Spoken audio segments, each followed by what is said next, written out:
Welcome to Ministries, the podcast, where I talk to successful ministry leaders about how they're using podcasting to amplify their mission and grow their ministry. I'm Tim Hall, your host and owner of Sonomorphic, a podcast production company that specializes in podcasting for ministries. My guest today is Jason Woodruff. He's the CEO and editor-in-chief at The Pour-Over. It's an email newsletter and podcast with, quote, the biggest news of the day summarized in a way that you'll actually understand and enjoy, paired with brief Christian perspectives, unquote. They publish every Monday, Wednesday, and Friday, and about 2 years ago, it became my main news source. It's enough to make me feel informed without all the commentary that I just can't stand in mainstream news. So I'm just going to say this up front. If you haven't listened to it or subscribed to the newsletter, click the link in the show notes and give it a try. Now, one small editorial note here. After I recorded this interview with Jason, they slightly changed the name of the podcast to The Pour-Over Today. So you'll just hear us talking about it as The Pour-Over. In today's episode, Jason and I are going to talk about why they decided to create a podcast from the newsletter, how they monetize the newsletter and the podcast, and what he's excited about for the future of The Pour-Over, which he mentioned might just include a new long-form podcast. All right, let's jump into it. Here's my conversation with Jason Woodruff. Jason, thanks so much for joining me on the podcast today. Absolutely. Thanks so much for having me. Yeah, so I was scrolling back through my podcast feed to figure out when I started listening to The Pour-Over for the first time, and I saw it was back in November of 2021, and it was recommended from a friend of mine. I hadn't heard about it, but you'd been doing it for a few years before then, and really enjoyed it, have listened I think pretty much to every episode since. So just thank you for the work that you and your team do to provide that for all of us. And I specifically listen to the podcast part, also subscribe to the email newsletter as well to kind of skim through stuff at times. As I was scrolling back through, I realized that today, August 16th, as we record this, is actually the 2-year anniversary of the podcast beginning. So how does that feel? Good. Went by quick. So full transparency, I specifically have remarkably little to do with the podcast. I'm not on the mic. I don't edit or post or do any of that, but it's an audio version of the newsletter, which I'm, deeply ingrained in. And we talked, it was a little over 2 years ago because we did sort of a soft launch, and sounds like exactly 2 years ago launched kind of the full thing. Yeah. And we were just saying, man, I get a lot of my news from podcasts and so felt like a space that made sense, and it's done well. And so it's cool. Yeah. Did you ever consider when you were first chatting about it that maybe you'd be the voice of it? Or because I'm guessing, and we can talk about this more later, but the tone that comes across in the newsletter is your tone. So did you ever think about, well, maybe I'm voicing it via text. Should I be the voice of it as well? Yeah, I did. Honestly, it came down to the time burden, especially different than like a podcast like this, like an interview driven something. The Pour-Over podcast is 3 times a week. It's very short. And so it just felt a little repetitive, and especially like when I just went through and helped, and we have a whole team, but I am involved and review everything. The newsletter just felt like I didn't want to add that as a consistent thing to my plate personally, but certainly the tone, and I do listen to the podcast and go, man, I'd voice that a little differently or something, but they do an awesome job. And we're considering launching like a long form podcast of sorts, or something that's a little bit more discussion based or something. And I think that will be me. Okay. So yeah, we're still, it feels like we're still new to the space and figuring it out. And there's a lot of room to run, but I at least right now am generally grateful that I am not the voice of the podcast, and happy to hand that off and think they do a great job with it. Yeah, so you work with a third-party service. I was listening to one of the other episodes that you've been on, and I think it's called Podletter or something like that you use. Yeah. And so basically you're sending them the script, they record it, edit it, and give it back to you. Because I'm guessing it's kind of like the way that news podcasts usually go. It's written right up to the moment that it needs to get recorded, and then it gets recorded and published. So how does that flow usually go? Yeah, so we're generally, and I'll just talk about like a normal day, because if the classic example is if Will Smith slaps Chris Rock at 10 p.m. at night, things shift. But generally, we're done with the news about 5 p.m. the day before. Okay. So the podcast and the newsletter come out Monday, Wednesday, Friday. So we're writing Sunday, Tuesday, Thursday, and we're typically done by around 5 p.m. the night before. And then we literally message them and are like, hey, newsletter's ready. And they hop into the Google Doc where we wrote it, and they do everything. Like the only thing I do is send that message. And it's fun and it's great because we know these guys personally. They were a part of my youth group growing up. Nice. Like friends. So it's fun and there's a high level of trust and they do a great job. It's not a faceless entity to me, but it could be for you. They do great work. Or you, meaning anyone listening that has a newsletter and wants to turn it into a podcast. Yeah, so it's typically that's kind of the normal cadence. And also a lot of the times if there's going to be something big that happens late at night, we know, and we can just tell them like, hey, it's going to need to be recorded late. It's like, hey, like we know there's a presidential debate. Sure. Or we know there's something happening late on a Tuesday, but occasionally there's a wrench thrown in it. But yeah, what they do really well is the quick turnaround, because we let them know and it gets posted shortly after. And that's what's hard to find in a good production agency is typically you send them the file and they say, yeah, we'll turn it around in 48 hours. It's like, oh, well, no one listens to yesterday's news, right. Let alone 2 days ago's news. So we need a quicker turnaround than that. Yeah. I'm sure a lot goes into the newsletter that becomes the podcast. So take us behind the scenes for a minute of what goes into making a politically neutral news source like you do. Yeah. So we have a team. There's about 5-6 people that are on the writing team at various levels. Myself and Kathleen are full-time, and I'm split between the business side and content. Kathleen's full-time on content. And then there's, another 4 writers and editors that help out. And so we actually met in person this past weekend, so 3 days ago. And one of the things we did was we all took like a political quiz, and it was isidewith.com probably, I don't know. And there's like, 20 questions, but you can do 100 and it shows. And then we plotted on this like kind of map of liberal, conservative, limited government or authoritarian government or whatever. And it was like just all over. And especially when you add in the non-content team as well, there's just more dots that are spread all over. And that's very intentional. Like we've worked hard to create a team where everyone loves Jesus and then holds different political views. And there's some things that everyone agrees on and some things that it seems like no one agrees on. And one of the things that was interesting from that quiz is like, we have people that voted and people that didn't vote and people who care a ton and don't care and like whatever. So it's not just that we're like all passionately political and all over the place. There's like also just kind of different levels of passion and like, just not particularly drawn to politics or current events. And because that's a big part of what we're trying to do is like help people build a healthy relationship with the news. And an unhealthy relationship with the news, at least spiritually, is often one that's just very obsessed with the news and placing your hope in politics, whether or not that's the Republican Party or Democratic Party, and just really kind of over-interested. And politics in the news is just not in a correct priority in your life. And so part of what the Pour Over is trying to do is saying, like, we want to tell you the news while also telling you that sometimes the news doesn't matter, and that like we send 3 times a week. We're not 24/7. If you want 24/7 politically charged news, it's out there. You can go get it. That's not what we're doing. Our goal is to help keep you up to date and informed so you don't feel like your head's in the sand and that you're unaware and you can't engage, but also it's just enough so that you can engage and feel informed. And so that's a big part of it is just the posture of a diverse team and the mission of that team to say, hey, it really is like we have people from various viewpoints, not so they argue their case for the audience or like in front of the audience, but so that we try to write a politically neutral summary that includes both sides.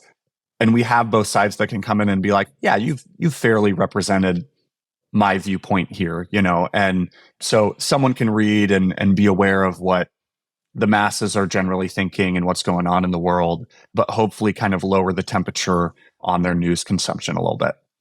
Yeah. And one of the things that I really like, besides the frequency, I do appreciate the frequency of Monday, Wednesday, and Friday, because I don't really care to hear the news every day. I think that's just become a thing over time. That it's like, I don't need to hear everybody's commentary on the thing. I love the brevity and I feel informed enough that I can know what's going on, but not so much so that I feel like I have to dive into something real deep or hear somebody else's comments on it. So I really appreciate that. And another thing that I appreciate about the podcast is, like I was saying earlier, the personality, the humor that's thrown in there, the little snark that comes out. It sounds like that's your personality. Why did you decide to keep that as part of the newsletter, and how has that helped engage with your readers and listeners? It was something that was hard and honestly not an original idea. Obviously, it's not like humor is an idea that I created, but I started the pour over while I was getting my MBA, and I was reading and still read Morning Brew, which is a business focused newsletter, and they have a very similar tone. It was like, man, I'm more interested in reading it. And then part of the reason we kept it was because it does feel like that is often the correct posture with news. Is like, we want to, when everyone else is talking about how this is the most important thing, it's like, let's add a little bit of levity to this. And remember, like, if we're Christians and we're saying we believe in eternity and that everyone we interact with is going to live forever, do we really think that? I mean, I can't remember what was in the newsletter that went out this morning, and I helped to write it. Like, if you asked me to name all 8 stories, I couldn't do it. And so the posture of the news media is that everything is super important. And so having something where it's like, hey, we're just trying to disrupt that a little bit and say, it's not that it's unimportant, and we should be aware. And I think it would be a harm to society if everyone who loved Jesus was unaware of what was happening in the world and in their country. And there's value to the news. But again, there's value to the news being in its correct spot and not being made too much of. And so the humor and the levity hopefully helps with that. It also just helps with, like you're saying, with engagement. It's more fun to read. It's more fun to write. It creates fun conversations amongst the staff. And the other piece that is interesting is we've dialed back the amount just kind of slowly over time. And it works better this way. And it was an important realization for me to realize, like, this is not a comedy newsletter. Like, I don't need to sit around and figure out how to like add jokes when they happen naturally. Like, people don't expect jokes with the news. So a little goes a long way, you know? Sure. And it's okay to have a whole story that, especially some stories are not funny, you know, and that is fine. And we can present them accurately and not try to force humor into a non-humorous situation. But that also just makes the moments of humor pop a little bit. Yeah, for sure. So if we go back, so you started writing the newsletter, I think was it 2018? Yes. Yep. Yeah. And then the podcast didn't come along until 21.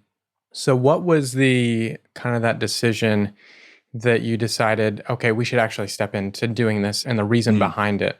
Yeah. So saying that Pour Over started in 2018 is a little generous. It was, for a while, it was literally just kind of like a personal exercise, or me and a couple friends summarizing the news basically for ourselves. And after a year, I think we had like 200 subscribers or something like that. And so it was not making any money.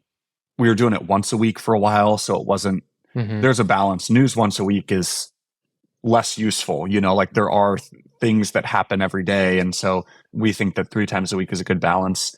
But at some point it grew and we were making money. We were treating it a little bit more like a business. And we just kind of shifted from this, you know, survival mode, like, hey, we just have to churn out content and that's all we're focused on because that's all we have the capacity for. And that's all we're really trying to do, to saying like, hey, no, we're trying to grow this. We're trying to serve people with this. And if the goal is to be a trustworthy news source that hits on these things that we've talked about, then we also need to try to reach people where they are. And we were talking, and the people at the time were like, yeah, like half of us were like, primarily get my news from podcasts. It's like, okay, well, people are on podcast apps looking for news, and it's something we can do. And so that conversation coincided with these pod letters. So they have a real larger production agency that does like documentaries and long form podcast series and things.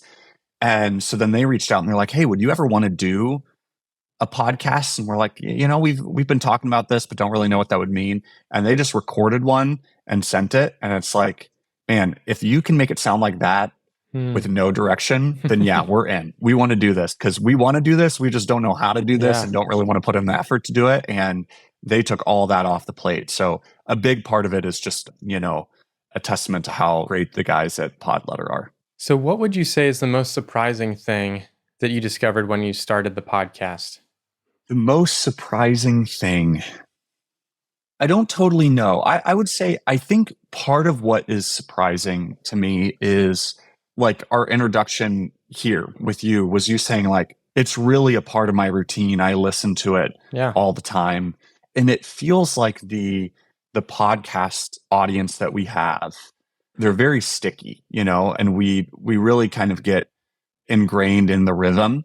And so that's been fun. We went to a conference, Preston Sprinkle's Theology in the Raw conference, and Preston loves the podcast. I'm not totally sure he knows we have a newsletter, but he listens to the podcast all the time, promotes it. We do some advertising with him. And that was really fun to get to meet his audience and engage with them and just hear exactly what I'm talking about here of like, there are people that just really listen to it. And it's a medium that creates more of a connection. And, it's not my voice and it's a rotation of voices, but it's more personal and feels like they have a deeper relationship. So I would say that was surprising as someone coming from really focusing on the newsletter. The other thing that we talk about that we really like is, and we're revamping or expanding some of our Christian perspectives. So you know this, but we share the news and then we have a very brief Christian perspective after some of the top stories. And they're very repetitive. And they're repetitive because we want to reinforce the same principles, and we're not weighing in on specific stories. We're just talking generally, reminding people to focus on Christ. But feedback that we get is, hey, I skip those, because they're the same. Yeah. Well, in the newsletter, that's pretty easy. You just scroll past them. In the podcast, I mean, you can't, if you skip forward 30 seconds, you're like halfway through the next story. So you hear those things and it feels like it works better as a reinforcement principle. And so just really like the medium of podcasting. And there are a lot of benefits there that we didn't necessarily think through. When we launched, we were just saying like, hey, it's another place the audience is. But there are a lot of unique, good relational benefits that come from podcasting. Yeah, for sure. I mean, podcasting, one of the reasons why I like it so much is like you're saying, the intimacy. You're hearing from another human. And there's automatically, anytime, even if you're overhearing a conversation, you're building relationships, whether you think so or not. And so that's why, I mean, I love audio as a medium and podcasting specifically. And you were talking about how you had basically the newsletter wasn't making much money, and then it started gaining traction. And then you started the podcast. At what point did you start adding sponsors? And that was an effective way to start making money for y'all. Yeah. So we very early on with the newsletter started doing sponsors before it made sense. Because like I said, I have an MBA. I just enjoy the business side. And so it was fun for me to like, the pour overs money has always been the pour overs money. And so Mitch, who sells our ads, when he came on, he was like, hey, I want an email like mitch@thepourover.org because I'm reaching out to these people. I'm like, we can't afford that. It's $5 a month. Like the pour over makes $6 a year, dude. Like you can't like sell some ads and then we can do this. And so we've always kept the money separate. And so we started early because it was a fun project, not because I thought it would like make me money, but because it was a fun game to play. Yeah, business exercise, if nothing else. Right. But it was really valuable because then as we grew, we had those. I mean, selling ads is, I talked with someone yesterday and talk with people frequently that reach out that want to start a newsletter or do different things. And I think the thought is if you build an audience, the ads are automatic, and it's not. It's a significant part of the business. And we're even very fortunate, like, not an exaggeration, maybe 100%, if not 198% of our advertisers reach out to us. And then it's still a lot of work. Like, we don't even go find them, but just managing the relationship and the spots and all that it's Mitch's job. So we started doing it early when it made no business sense and was just a fun thing. But then it grew into something that worked. And just recently with the podcast, so our podcast gets like 10 to 13,000 or 12 to 13,000 downloads an episode, and we should have given it more focus early on and tried to monetize it more thoughtfully earlier, but it was allowed to, the success of the newsletter just kind of supported the podcast and allowed it so that it didn't really need to carry its weight. So for a long time, what we did is whatever ad was running in the newsletter was just voiced aloud in the podcast. And it was like sort of a sweetener to the ad that we were selling on the newsletter. And we've recently started saying like, hey, no, we're going to split those out. This is a big legitimate thing that can be profitable in its own right. And we're going to kind of put that effort into it. Yeah, I mean, you can run the CPM stuff. For us, with what we're paying Podletter, it made sense. Like the break even was in the like 5,000 download range, but that's because we were paying the host and the production agency and all that. And yeah, so that's our story. There's a lot of reasons to do it differently. I would do it the exact same way again because it just worked for us and made sense along the way with our unique situation. When you say you're getting 10 to 13,000 downloads, what's the period with that? Because it's a news podcast, I'm guessing it's a pretty short tail that you're talking about with that, but I would be curious to know what duration you're... Yeah, it's about a week. Okay. That we get all our downloads and yeah, different from like this podcast, our back catalog does very poorly, as you might imagine. Yeah, sure.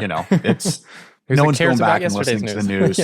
Certainly not last month's. So that, I mean, with those numbers alone, and you probably know this, that puts you in the top 1% of podcasts out there with those download numbers.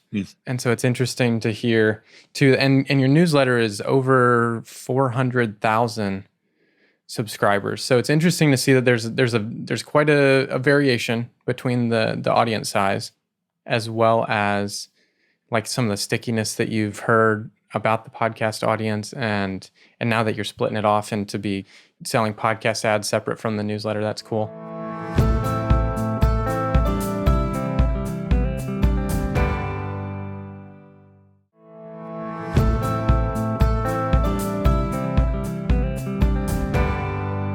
So you also give listeners and readers, for that matter, the opportunity to pay for what they could get for free. And I really like that line. And so with that, what would you say is the ratio of the sponsor dollars versus the people that are subscribing, so to speak, and paying money on a monthly basis or annual basis? And why have both?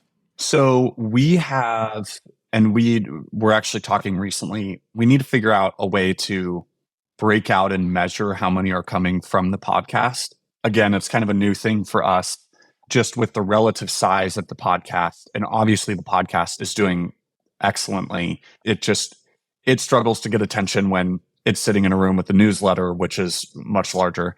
So broadly across the pour over, across both the newsletter and the podcast, roughly 1% of our audience chooses to pay. Wow. And so that's the conversion rate. And as long as we promote it consistently, that rate has remained consistent.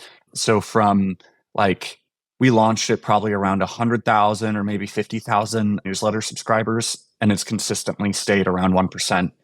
We have both. And so part of that was, as a Christian organization, at some point we just started having people reach out saying they wanted to give money or sending us checks, which is a uniquely Christian organization problem to have. And we're a for-profit company. And so we were just saying, like, this doesn't work. You can't donate, nor should you. Like, we'll accept your money, but you clearly think that you're donating to this cause. And we made a conscious decision to not be a nonprofit because we felt like, one, I enjoy business, and two, it was like, this business model works.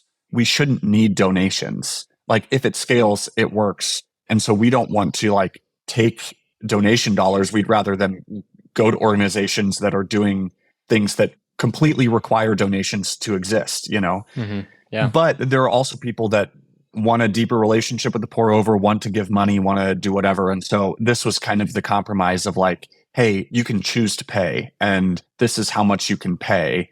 So you can pay monthly or pay annually, or you can get a lifetime membership, and the lifetime membership is $200. And there are people that are like, I just want to give you $50. It's like, well, you can't. Like, that reflects you misunderstanding who we are, and you can just have it all for free. But we're not going to take your $50 because that's not an option. Like, you can pay $50 a year and cancel, or you can give us $200, but you're paying for a product or paying for something. We have to use the word pay. You can't just like donate whatever you want and feel good. You shouldn't, because we're not a nonprofit. Like, donate to an organization that is going to use those dollars to be more charitable than we are.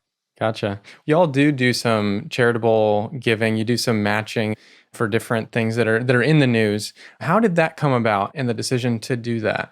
So one, we felt, and Kathleen deserves all the credit for this. She has, from a very early time, been like, how much is the pour over giving? You know, and like, why is the pour over not giving more? And so she clearly just has a great heart for generosity and has helped push us in that direction. And then we started having organizations, charities that wanted to raise money, reach out. And it just felt disingenuous to be like, hey, we're going to go through the process of vetting this charity, making sure the cause is worthwhile and good, making sure you're going to use the money well, and then charge you money to promote to our audience and not give any money ourselves, you know? And so it's like, this whole thing just makes me squirm a little bit, you know? And so we do charge because the campaigns are very successful. We're so impressed and gracious for our audience and their generosity. So like I said, vet the cause, vet the organization. We do charge. I don't want to give that misinformation out. We charge them money, but we will match a certain amount. And we also ensure that the campaign is successful. And if it's not, then we'll refund them or do whatever, which is unique to a Christian charitable organization. And so it's great. You know, it's been really cool. Right now, this week, we're doing a big push for, and it's only in the newsletter, we're doing a big push for raising money for Somalia. It's been a huge drought, worst drought in 40 years. Right. And then that paired with a bunch of aid being pulled up to Ukraine, they've just been hung out to dry, and the stories are horrible. And so it's a really cool thing that I think, like, last time we did a campaign like this, we were able, like, through the community, we were able to raise like $85,000 or something. Wow. Which is like, that's crazy, insane, you know, just wild, you know, and so cool to like hear the actual impact of what that means. And it's like, that's thousands and thousands of kids that are fed, and livestock being purchased, and the gospel being shared. And so it's a really cool part of what we do. And especially what we were talking about with the Pour Over being a for-profit organization. Again, like, part of that decision was just early on, I liked business and didn't think anything would come of it. And now there's this weird thing of like, hey, okay, we did prove out the business model works and whatever, but is this team really going to like become wealthy off Jesus' name? Like, you don't subscribe to the Pour Over to hear Jason's take on the world or the news. It's just politically neutral news paired with a Christian biblical perspective. Yeah. And so as the business has flourished, which we feel incredibly grateful for, we also just feel this pressure to say like, man, what does it look like to steward this money well and not like, what does true generosity and leveraging this platform and money and influence mean? And a big part of it is exactly what you're saying. Like there are real needs that come up in the news that we can point people to and help make an impact in a unique way. And so we want to be a part of that. Yeah, that's cool to hear. So last question before we go to the high pass segment is with, over 400,000 newsletter subscribers, a successful podcast along with that, what are you excited about next? You talked about the maybe long form podcast. What other things are you excited about? Yeah, I would say broadly, and I'll be interested to listen back to this in a year and see if this is what we do at all. But what I'm excited about right now, and a lot of what we talked about this weekend with staff, was saying, how do we shift to saying, like right now, we are a news summary company. And how do we shift to saying we want to be we help people have a spiritually healthy relationship with the news company, providing news that we think keeps the focus where the focus should be is a huge part of that. But even people that listen to the podcast and read the newsletter, they also consume news from other sources. They hear about news throughout the day. They do whatever. And it's like, how can we help shape and create principles and help train people to just have a spiritually healthy relationship with the news in their life, period. And so some of that we think is a long form podcast. And maybe it's like people calling in to talk about the news or talk about tough discussions with the news or tough family things that come out of the news or whatever. There's a whole bunch of different things, but that's what I'm excited about is like figuring out how to really help go the next step and help shape people's heart of saying like, I love Jesus first. And this is how to engage with the news in a Christ-like way that reflects that hope and peace in a category that is known for anxiety and fear and depression and anger. And it's like, how do we change that where you consume the news and you overflow with the fruit of the Spirit? There's just this love and kindness and peace and joy and gentleness that comes out when I think you and I and everyone would agree not the goal of major cable networks and basically any news source is to produce those things. Yeah, I'm excited to hear what develops with that. So that brings us to the high pass segment, which is a little bit of an audio pun here, where we ignore the lows and talk about some of your favorite things. So the first of which is the podcast is called The Pour Over. So I thought I'd ask, what is your favorite cup of coffee? I am a remarkably unsnobby coffee drinker for having founded a coffee named company. Right now, I'm drinking Kirkland Costco generic brand coffee beans. That is drip coffee, not even a pour over. The one mildly snobby thing is I do grind my own beans. So I ground these generic beans this morning and then put it in a Mr. Coffee machine and am drinking it now. So pretty easy to please when it comes to coffee. Nice. So just a tangent on that, the pour over name, I think I heard in another podcast that it was called something else originally and then you changed it to the pour over. What's the brief story behind that? Yeah, the brief story is honestly part of what was preventing me from sending the first email was that I didn't know what it was named. And it's like, this is dumb. This is not what it's about. And so there was some morning brew inspiration. The first email actually says unnamed up top. And then there was some morning brew inspiration of like, yeah, I mean, hey, Christians like coffee. You read it in the morning. I like coffee. Let's just do it. And my best friend's dad, we had just gone on a fishing trip and he doesn't consume caffeine except when he's on a fishing trip because you get up early and he's like, it's always okay to have a little HBC, hot black coffee when you're fishing. And I was like, HBC, there we go. We're just going to name it hot black coffee. And that stuck for about 8 months or something. And I liked HBC. I liked being able to abbreviate it. Yeah. I didn't really like hot black coffee. And at some point as it grew, someone else on the team was like, I hate this. We gotta change it. And so the pour over still on the coffee theme maybe gives the thought of a little bit more like thoughtful. Sure. Yeah. Yeah, that's the story. It's remarkably unthoughtful of how the company was named. So what's been one of your favorite stories from a listener about how the pour over has impacted their life? Yeah. One definitely stands out. We got an email from someone saying that their dad texted their like whole family and just said, "Hey, I'm sorry."